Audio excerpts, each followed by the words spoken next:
할렐루야. 부활절은 전 인류뿐만 아니라 저와 여러분 모두에게 가장 귀한 날이 되는 것입니다. 이것은 우리 인생 문제를 본질적으로 해결하신 하나님의 능력과 은혜와 사랑이 오늘 우리 자신의 삶 속에 확연하게 선포되어지고 있고, 또 쇠를 만들기 위해서 이 쇠를 가지고 있는 원석이 불에 들어가서 녹아서 샘물로 내리듯이, 오늘 이 부활절의 의미는 우리 인생의 모든 삶을 하나님의 은혜 가운데 녹여서 하나의 생명으로 만들어내는 그런 확고한 은혜인 것입니다.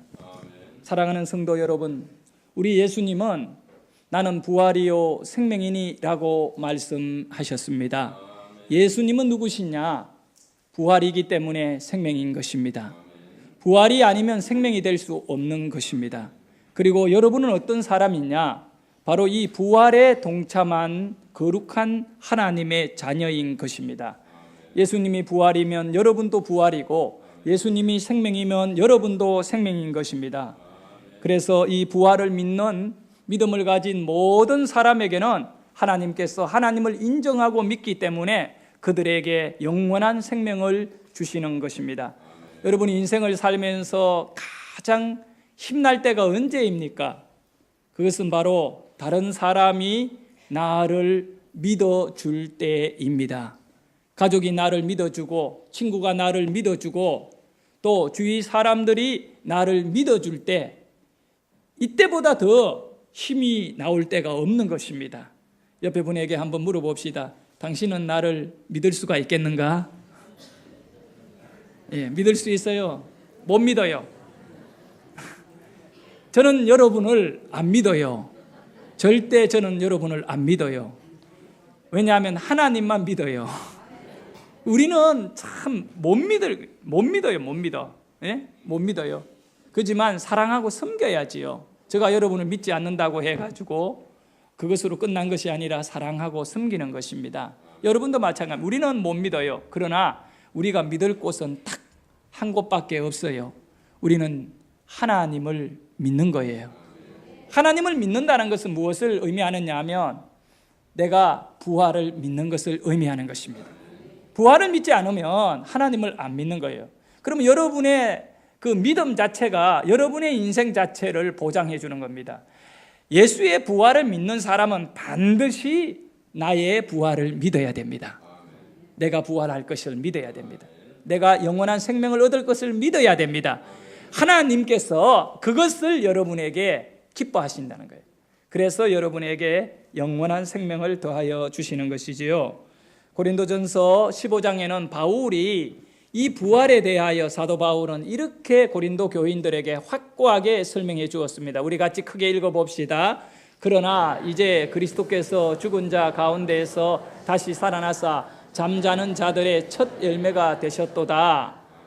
예, 잠자는, 그 다음에 사망이 한 사람으로 말미암았으니 죽은 자의 부활도 몇 사람으로 말미암는다? 한 사람이면 된다는 거예요. 이 인간의 죽음이 아담 한 사람의 범죄로 모든 인간들에게 죽음이 왔듯이, 바로 예수 한 사람의 부활로 모든 사람들에게 영원한 생명인 부활이 온다는 것입니다. 오늘 이 은혜를 우리는 예수님을 통하여 누릴 수 있기를 소원합니다. 예수 부활하셨네. 할렐루야.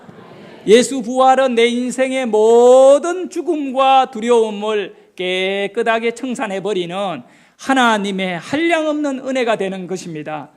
예수 부활은 2000년 전에 일어난 하나의 사건으로 우리가 기념하고 기억하고 그렇게 경배하는 것으로 끝나면 안 되고, 오늘 나 자신의 부활로 선포해야 되는 것입니다. 내 생명의 부활, 내가 죽어도 하나님 안에 살 수 있다. 자, 이 예수의 부활은 크게 두 가지로 여러분이 간직할 수 있기를 바랍니다. 첫 번째는 예수 부활이 주는 의미가 뭐냐면 절대 소망입니다. 따라합니다. 절대 소망. 여기 절대라는 말은 바꿀 수 없는 것을 말하는 거예요. 이거는 변경되지 않는 것입니다. 절대 소망인 것입니다. 이것보다 더 큰 소망은 없습니다. 부활은 여러분이 잡아야 될 절대 소망인 것입니다. 우리는 이 예수 부활이 내 안에 소망이 됨을 믿기를 바랍니다. 또 한 가지는 절대 평안입니다. 절대 평안. 다른 것으로는 평안을 못 누린다는 거예요. 예? 아무리 우리끼리 잘 지내보자, 그래도 누군가의 이 공격을 받게 되면 그 조용한 마을이 소란과 또 비통과 슬픔에 빠지게 되거든요. 인간은 평화를 원하지만 평화가 쉽게 만들어지는 거 아니에요. 왜냐하면 죄 때문에 안 되면 이 땅은 평화가 지속될 수 없는 곳입니다. 로마 제국은 대단한 제국이었습니다. 1000년간이나 군사력을 갖고 나라를 유지했던 그 정말 로마의 천년요. 그 로마가 추구한 것이 뭐냐 하면 생각보다 놀랄 일이에요. 로마는 뭘 추구했어요? 평화를 추구했다는 거예요. 다른 이웃 나라를 다 짓밟으면서 로마는 뭘 추구했다고요? 평화를 추구한 거죠. 그 로마가 원하는 평화가 뭘까요? 그래서 로마를 가리켜서 뭐라고 하느냐, 팍스 로마라고 합니다. 팍스 로마. 이 팍스 로마라는 것은 정치적으로, 사회적으로 아주 1000년 동안 아주 평화로운 그런 나라를 일구어냈다는 팍스 로마. 근데 이 팍스 로마는 영원하지 않는 것입니다. 그거는 또 누군가의 피와 누군가의 죽음을 짓밟고 세워져 있는 로마의 평화이지, 수많은 노예들의 그 희생과 그들의 죽음 위에 세워진 팍스 로마예요. 인간의 평화는 이런 것에 지나지 않아요. 하나님이 우리에게 주는 평화는 어디에서 출발하느냐? 여러분, 예수님의 부활에서 우리에게 영원한 평화가 있음을 믿으시기를 바라요. 이 부활은요, 우리의 영혼을 참 자유하게 하고 또 참 안식하게 하고 영원한 평화 속에 살게 하는 것입니다. 예수님을 바라보고 여인들이 소망하다가 예수님이 십자가에 죽는 모습을 보고 절망하고 평화를 잃어버렸습니다. 그래서 이 여인들, 막달라 마리아와 또 다른 여인들이 예수님의 무덤으로 새벽에 찾아간 것입니다. 찾아가 보니까 무덤의 문은 그 두꺼운 돌문이 열려져 있고 거기 천사가 앉아서 예수님은 지금 부활하셨고 살아났다. 너희들은 제자들에게 가서 이 소식을 전해라. 그리고 이 여인들이 깜짝 놀래가지고 눈물을 흘리면서 두려워하고 있는 가운데 또다시 이제는 예수님이 직접 나타나가지고 그 여인들에게 너희들에게 평안이 있을지어다 이렇게 우리 주님이 선포해 주시는 겁니다. 살아나신 주님은 저와 여러분에게 평안을 주십니다. 예수님이 새벽에 부활하셔서 제자들에게 그 부활의 기쁜 소식을 주셨습니다. 저는 이 말씀을 묵상하면서 예수님이 저녁에 부활하지 않고 왜 새벽에 부활했을까? 그 의미가 있는 것 같아요. 한밤중에 부활하셨으면 그 부활의 기쁜 소식을 전하기 위해가 잠자고 있는 사람들의 문을 다 두드려야 돼요. 너무 피곤해가 쓰러져 있는 사람들에게 예수 잠결에 일어나가지고 부활도 좋지만 나 좀 잠자겠어 이렇게 잘 것 같아요. 그러나 예수님은 새벽에 부활하셨어요. 그 의미는 이 부활의 기쁜 소식을 가지고 하루를 힘있게 살아라는 것입니다. 예수님의 부활은 오늘 여러분의 인생의 낮 시간을 축복으로 채울 수 있기를 소원합니다. 그 배가 침몰하고 그 몇백 명이 지금 그 안에 갇혀 있잖아요. 근데 저녁이 되면 저는 늘 안타까워요. 왜 그러냐? 이 아무래도 어두워지니까 그 사람을 살릴 시간적 기회를 놓쳐버린다는 거예요. 예? 나는 대한민국에서 살면서 오늘날 같이 이렇게 무능한 우리 사회와 국가를 느껴본 건 난 처음이에요. 예? 그 북한에서 미사일 이렇게 그걸 바다에서 쏘아가지고 천안함이 깨어지고 침몰했을 때도 내가 이런 마음은 못 느껴봤어요. 근데 그 특별히 가까운 안산에 있는 그 학생들, 그것이 이웃 도시에 있는 그런 학생들이고 부모들의 아픔으로만 볼 것이 아니라 이것이 언젠가 우리 모두의 아픔이요 또 슬픔이 될 수 있다는 사실입니다. 우리는 같이 아파해야 되고 또 우리는 이런 사실 앞에서 우리 모두가 정말 마음을 잘 다스려야 돼요. 한번 생각해 보십시오. 그 어떻게 30m 물 안, 300m도 아니고 30m 물 안에 있는 사람을 그 못 데리고 나와가지고 기회를 다 지금 놓쳐버렸거든. 이 참 인간의 한계가 어디까지냐 이것도 말할 필요도 없을 것 같아요. 우리 모두는 하나님의 은혜만을 바라보고 국가를 바라볼 것도 없고 하나님의 은혜를 바라보고 살 수 있기를 소원합니다. 사실 우리 여기 신성중학교입니까? 요번 화요일 날인가 오늘인가 어젠가 그 배를 타고 여행을 떠나기로 되어 있어요. 우리 정은희 권사님 아들이 그게 가기로 되어 있었어요. 근데 그 배가 지금 물에 들어가 있는 바람에 안 가요. 그래서 부모님들이 30몇만 원씩 돈을 돌려받게 됐어요. 근데 우리 여명이 보고 저게 경주로 이제 초등학생 수학여행을 간다길래 여명아 너 수학여행 가지 마라. 괜히 그 득될 것 없고 사고 나고 이란다고 하니까 하는 얘기가 아빠 자기는 배 안 타고 버스 타고 가니까 괜찮다고 그렇게 얘기를 하는데 배든 버스든 뭘 상관없어요. 이제 중학교 3학년 때 제가 이 수학여행을 충무로 갔는데 시골 애들이 충무로 가가지고 도시를 그때 나는 내 평생에 버스를 타고 멀리 간 건 처음이에요. 우리 동네를 벗어난 적이 없는데 버스를 타고 충무까지 가서 첫날 저녁에 우리 친구들이 거의 태반이 버스를 타고 그 멀리 온 건 처음이에요. 도예지 구경한 사람이 하면 절반 화장실에 신발 벗고 들어갔다니까요. 그 공중 화장실 경주를 들러가지고 경주에 화장실이 깨끗하니까 우리 그 친구들이 신발을 벗고 전부 다 한 명이 벗으니까 다 벗고 따라 들어갔어요. 그런 시골 아이들인데 거기 가서 첫날 저녁에 그 몇 층에서 춤추고 놀다가 창문이 뒤로 열려가지고 떨어져가지고 1층으로 떨어졌는데 시골 애들은 멀쩡해요. 여잔데 떨어지고 벌쩍 일어나가지고 다시 또 올라와가 또 놀았어요. 이 수학여행이라든가 이런 것들이 인간들이 참 즐거워하고 애들이 기대도 하고 좋아하지만 그런 삶 앞에 어떠한 위기와 절망이 기다리는지 우리는 몰라. 그거 알면 왜 글로 가겠어요? 안 가지요. 사랑하는 여러분, 세상은 우리들에게 실망도 주고 또 충격을 주지만 예수님은 여러분들에게 평안이 되어 주십니다. 여러분이 이 예수 부활의 평안을 맛보지 못하면 다른 것으로는 그 어떤 정말 평안도 여러분은 얻을 수 없는 것을 기억하기를 바랍니다. 요한복음 14장 27절에 예수님이 이렇게 말씀해 주셨습니다. 평안을 너희에게 끼치노니 곧 나의 평안을 너희에게 주노라. 여러분 나의 평안을 받아라. 여러분이 생각하는 가정의 평안 그거 아닙니다. 나의 평안, 누구의 평안이요? 예수님의 평안을 받으셔야 돼요. 내가 너희에게 주는 것은 세상이 주는 것과 같지 않다는 거예요. 여러분 세상의 평안을 추구하지 말고 주님이 내게 오셔서 주님이 주시는 이 부활의 평안, 생명을 다 보장해 주시는 하나님의 은혜를 여러분이 오늘 이 시간에 내 안에 받아들이기를 소원합니다. 옆에 분을 축복하기를 바라며 예수님이 주는 평안을 받으세요. 세상이 주는 평안 말고요. 예.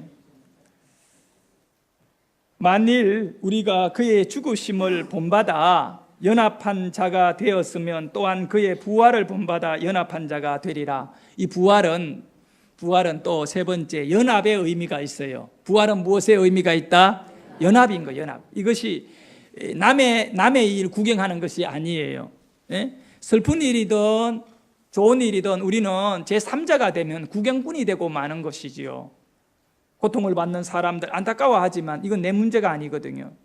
또 좋은 일이 일어난 사람을 볼 때 그것은 우리는 축하도 하고 하지만 그건 내 일이 아니에요. 그러나 이 부활은 엄청난 사건이지요. 죽은 자가 살아난 인류 역사상 처음으로 죽음의 문을 깨고 생명으로 이렇게 나오신 건데 그 예수님이 죽음의 문을 깼기 때문에 우리 모두는 그 문을 통하여 영원한 생명을 얻는 하나님 나라에 들어가게 됩니다. 여러분, 이것이 바로 예수님과의 연합관계이거든요. 로마서를 통해서 만일 우리가 그의 죽으심을 본받아 연합한 자가 되었으면 우리에게 십자가가 있어야 돼요. 그의 죽으심을 본받아야 돼요. 그는 십자가를 지고 우리를 위하여 죽으셨거든요. 이 십자가의 죽음에 내가 동참해. 갈라디아서의 말씀과 같이 내가 그리스도와 함께 십자가에 못 박혀 죽었나니 이제는 내가 산 것이 아니요 내 안에 그리스도께서 사신 것이라. 할렐루야. 여러분 안에 사신 자가 누군가요? 여러분 안에 죽은 자가 누군가요? 여러분 자신은 죽어야 되고 여러분 자신의 욕망과 여러분의 꿈과 또 세상적인 모든 것은 죽이고 내 안에 그리스도가 사시는 은혜가 있기를 소원합니다. 이것은 영적으로 사는 거예요. 영으로 살아야지 육체로만 살려고 하면 안 된다는 것입니다. 그래서 우리 예수님은 좁은 문으로 들어가라. 멸망으로 인도하는 문은 크고 그 길이 넓어 그리로 들어가는 자가 많고 생명으로 인도하는 문은 좁고 길이 협착하여 찾는 이가 적으니라.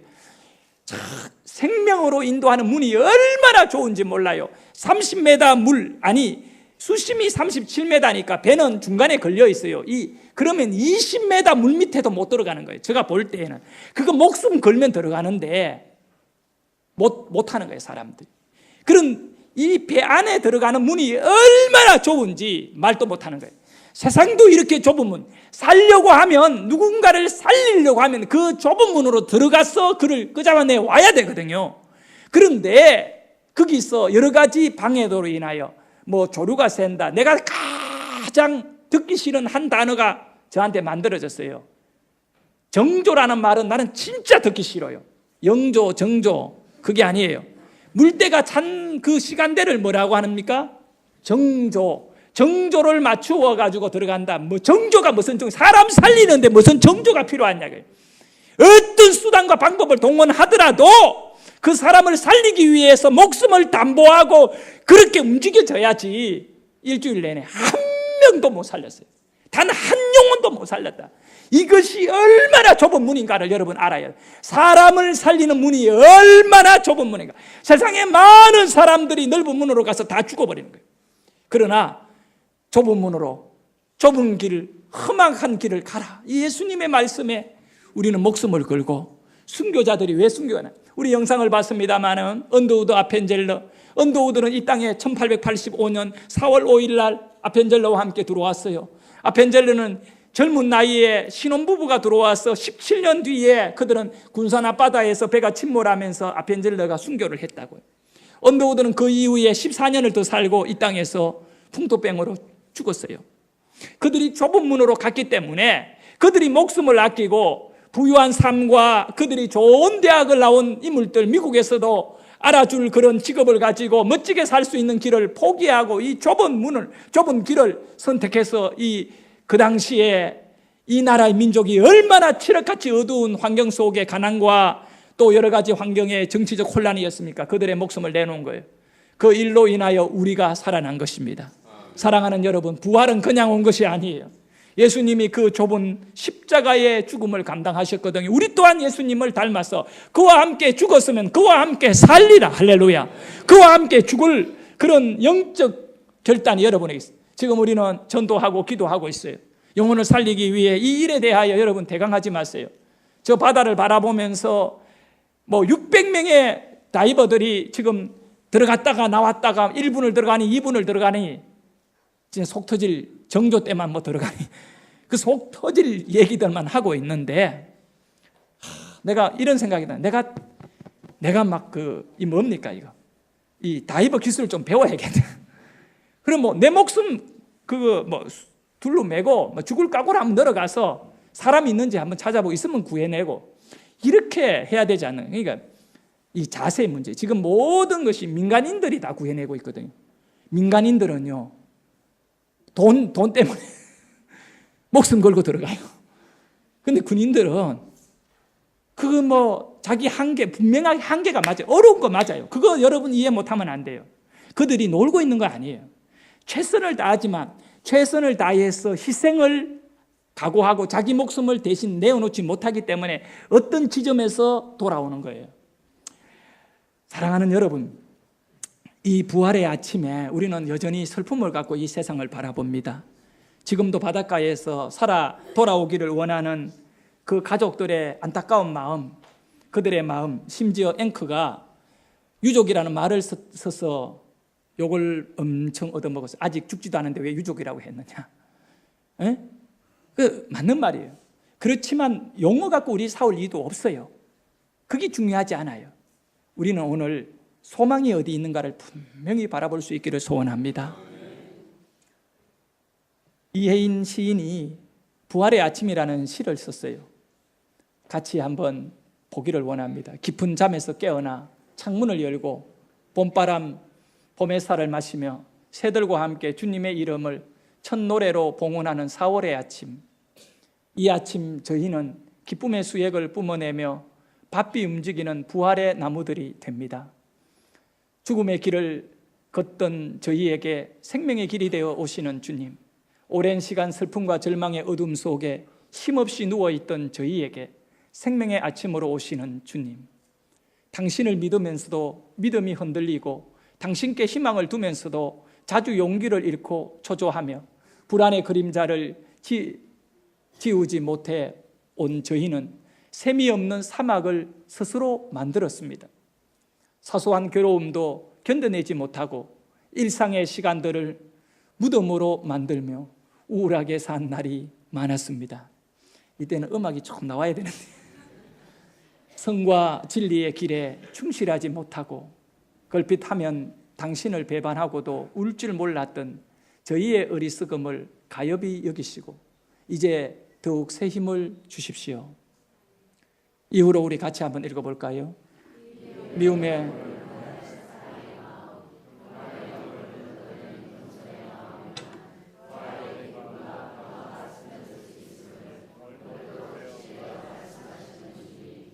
주님이 살아오신 날 어찌 혼자서만 주님을 배우려 가겠습니까?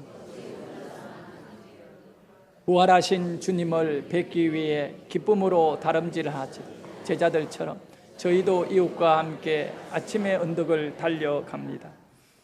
죄의 어두움을 절절히 뉘우치며 눈물 흘리는 저희의 가슴 속에 눈부신 태양으로 떠오르십시오. 하나 되고 싶어 하면서도 하나 되지 못해 몸살을 하는 저희 나라, 저희 계례의 어두움에도 환히 빛나는 새 아침으로 어서 새롭게 살아오십시오. 예, 할렐루야. 이 시인은 고통과 또 우리 자신의 이 못난 모습을 바라보면서 그래도 예수님은 우리에게 소망이 된다는 것입니다. 예수님은 죽음을 이기시고 부활하심으로 생명의 아침을 여러분에게 열어주셨습니다. 저녁이 아니라 뭘 열어주셨다고요? 아침을 열어주셨습니다. 이제 우리의 남은 모든 인생은 대낮과 같이 흔한 하루에 뭘 하고 살 것이냐? 부활의 아침은 부활의 날을 우리에게 선물로 준 것입니다. 여러분의 남아있는 인생이 부활의 날이 될 수 있기를 원합니다. 예수 부활의 생명을 가지고 여러분 가족들과 또 이웃들과 우리 성도들 안에 이 하루를 부지런히 살아야 됩니다. 안타까운 것은 오늘도 이 부활의 아침을 맞이하지 못한 사람이 너무 많다는 것입니다. 부활의 아침이 아니라 오히려 저주 아래에 살아가는 어두움의 아침을 맞이한 영혼들이 너무너무 많은 것 같아요. 혹시 여러분 가운데에 글로벌 사이버 대학이라고 하는 그 대학에 대해서 들어본 적이 있습니까? 이 대학에는 절대로 수강 신청을 한다든가 요즘 사이버 대학은 쉽게 입학할 수 있는데 어떤 좋은 배울 곳이 있다 하더라도 들어가지 마십시오. 여기 총장이 누구냐 하면 이성은 씨입니다. 이성은 씨는 오래전부터 이분은 우리 기독교의 독소적인 인물인 것입니다. 단월드라고 여러분, 단월드 지점이 우리나라에도 엄청 많이 있어요. 그것이 이제 단전호흡하는 단월드, 단전호흡의 그 학원 비슷하게 수련원 같은 걸 만들어 놓고요, 사람들을 끌고 모아서 거기에서 쇠뇌를 시켜가지고 그 종교에 빠지게 하는데, 이 이성은 씨가 무당 출신입니다. 무당이요. 무당 출신이 아니라 여전히 무당입니다. 미국에까지요, 이 지점을 확장해가지고 미국이 지금 CNN 박속이 그 이승은 씨 이단에 대하여 특별하게 다룬 그런 영상이 유튜브를 통해서도 많이 나와 있고요. 물론 유튜브에 보면 자기네들이 만든 그런 단전호흡이라든가 기체조 같은 것을 많이 올려놨기 때문에 조심하셔야 됩니다. 이 사람이 쓴 책 중에 기적의 뇌 운동법이라는 것이 선풍적인 인기를 끌고 지식인들 속에, 대학 속에 아주 많이 일으켜지고 있습니다. 그리고 고속도로에 가다 보면 이 책을 선전하는 이런 단월드라고 하는 그 광고판이 아주 많이 보게 되는 그런 나라가 이 민족이거든요. 이 민족 속에 있는 이 귀신들의 세력과 이 영적인 혼탁함은 여러분이 잘 못 느껴서 그렇지 너무나 깊이 있게 우리 삶에 뿌리를 내려 있습니다. 십몇 년 전에 전국에 있는 초중고 학교 안에다가 당군신상을 만들어 이들이 기증하기 운동을 벌였습니다. 이들은 돈과 권력과 모든 것이 밀착되어 가지고 자기네들의 세력을 확장해 나가고 있는데, 그것은 이 바벨론 시대에 그 권력에 있던 사람들이 왕의 신상을 만들어 전국에다가 두고 사람들이 거기에다가 30일간 경배하고 절하게 하듯이 이 이성은 씨는 당군 신상을 만들어 학교에, 이 돈이 보통 비싼 게 아니거든요, 만드는데. 그리고 황금색을 칠하고 우리나라 시조 당군이라고 붙여놓고요, 우리는 이 당군의 자식들이다. 그래서 울산에 이번에 울산교육청과 같이 이 MOU를 체결해가지고 울산에 있는 학교들에 이걸 지금 다 짓고 있어요. 광양, 전라도 광양에 있는 그 교육청하고 학교들하고 협의해가 또 열 몇 개 학교에다가 이거를 지금 지었어요. 김포공항 앞에 가면 길 도로 사거리 로타리 큰 중앙에, 그거는 누가 허락해 줬는지는 모르지만 이 사람들이 만드는 큰 집채만은 당군상을 만들어 두고 있어요. 저는 김포공항을 지날 적마다 그걸 보면서 가슴이 아파요. 저 우상이 저렇게 길 한가운데 버젓이 서 있건만 우리가 오늘날 저것들에 대해서 하나의 어떤 말도 못하고 있는 모습을 보며 저 자신부터 부끄럽기 그지없습니다. 근데 문제는 며칠 전에 영상이 저희 아내가 사모가 영상을 봤는데, 아이들이 그 당군 신상 앞에서 절도하고 자기네들이 이렇게 영적인 이 귀신들과의 교통하는 그를 이 이성은 씨가 자기는 무당 출신이고 너희들에게도 이 영적 길을 불어넣을 것이라고 하며 훈련을 시키는 영상이 떴어요. 그래서 제가 그 다음날 그 영상을 보려고 하니까 차단이 딱 된 거예요. 얘네들이 얼마나 빨리빨리 움직이는지, 그 이성은 씨가 자기 입으로 나는 무당 출신이고 너희들에게도 이런 것을 이제 전 국민을 무당화 시키는 겁니다. 정말 무서운 얘기입니다. 오늘 이런 시대에 우리가 살고 있으면서 이것들은 전부 다 지옥으로 끌어가는 영적인 힘이거든요. 이걸 거부할 수 있는 것은 예수 부활을 생명같이 믿는 일이에요. 그런 어두운 영적 세력에 결박되어서 무너지고 있는 학교를 바라보시기를 바라요. 네? 학교를 중심을 잃어버리면 다 넘어갑니다. 이번에 세월, 이름이 세월이에요. 세월. 영원한 세월같이 보이지만 그는 길지 않았어요. 이 세월호가 넘어진 것은 중심을 잃어버렸기 때문에. 제가 배를 탔기 때문에 배에 대해서는 조금은 압니다. 배가 가지고 있는 가장 중요한 것이 세 가지가 있어요. 추진력이 있어야 돼요. 배는 추진력이 없으면 안 돼요. 어디로 갈 것인가 힘이잖아요. 그 다음에 부력이 있어야 돼요. 물에 떠야 돼요. 이 두 가지만 있으면 안 돼요. 세 번째는 바로 물에 떠 있지만 이 기울어 있으면 안 되거든요. 복원력이 있어야 돼요. 눈으로 보면 배는 멀쩡하지만 이게 파도에 넘어갔다가 돌아왔다가 이 복원 능력이라 그러거든요. 배를 설계할 적에는 이 배의 중심축을 아래쪽에다가 두고 배가 넘어갔을 때 다시 돌아오고자 하는, 오뚜기 같이 돌아오고자 하는 복원 능력을 설계해 넣지 않으면 안 돼요. 여러분 보고 배 만들어라면 전부 다 물에 떴다가 다 깔아줘. 왜? 복원 능력이 없으니까. 전문가들이 그걸 계산해서 만드는데, 우리 인생의 가장 중요한 건 중심력이에요. 중심력. 이 중심력이 없으면 누가 뭐라 하면 이렇게 기울어져가 넘어가면 못 돌아오는 거거든요. 그러면 그게 침몰하거든요. 그게 우상이든 무당이든 아니면 귀신이든 간에 거기 넘어가서 거기에 잡혀 먹어요. 이 중심이 뭐가 되느냐? 예수 부활이 여러분에게 중심이 되기를 원해요. 그러면 절대 소망을 가지고 사는 거예요. 아무리 힘들. 또 절대 우리는 평화를 가지고 사는 거예요. 팍스 로마가 아니에요. 로마의 평화가 아니에요. 그리스도의 평화예요. 팍스 그리스도예요. 예수로 인하여 내 심령의 평화를 누리는 거예요. 그래서 우리의 중심을 예수 부활에다가 둘 수 있는 은혜가 있기를 소원합니다. 우리는 이 부활의 아침에 이제 부활의 날을 살 수 있기를 소원합니다. 앞으로 여러분 내내 부활의 날이 될 수 있기를 소원합니다. 그리고 이거를 전할 수 있기를 소원합니다.